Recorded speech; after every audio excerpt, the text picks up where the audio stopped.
définie comme une artiste dont le médium majeur est la photographie. Alors la photo, pourquoi et comment, je peux dire comment, je ne sais pas si je suis capable de dire pourquoi.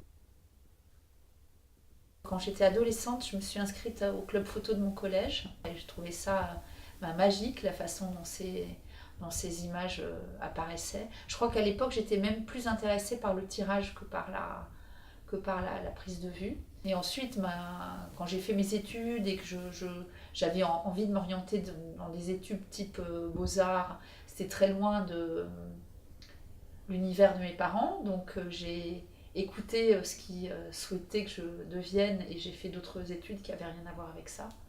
Et puis, je suis revenue à la photo quelques années plus tard, après avoir passé plusieurs années en étant salariée et en pratiquant la photo à côté. C'est un type de métier où si on ne s'y consacre pas à 200%, ou en tout cas moi, si je ne m'y consacrais pas à 200%, j'y serais pas arrivée. Parce que j'ai besoin de tout mon temps, de toute mon énergie pour me poser des questions sur les images que je fais, pourquoi je les fais, qu'est-ce que j'ai envie de dire avec elles, comment je peux progresser. J'ai travaillé exclusivement en pellicule jusqu'à une période très récente.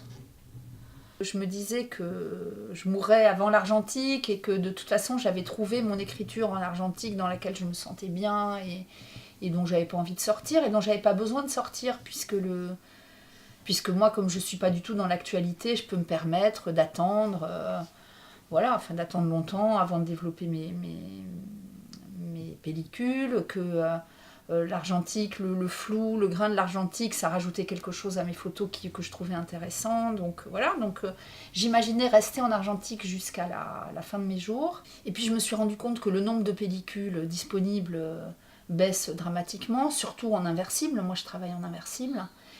Et puis, je me suis dit que j'avais pas envie d'être coincée par le manque de pellicules et que donc, il fallait que je cherche à faire quelque chose en numérique. Et finalement, je trouve ça assez excitant de chercher une écriture photographique qui soit cohérente par rapport à mon écriture argentique, mais qui soit pas ce que je faisais en argentique, mais en moins bien, qui soit pas un sous-produit de ce que je faisais en argentique. Ce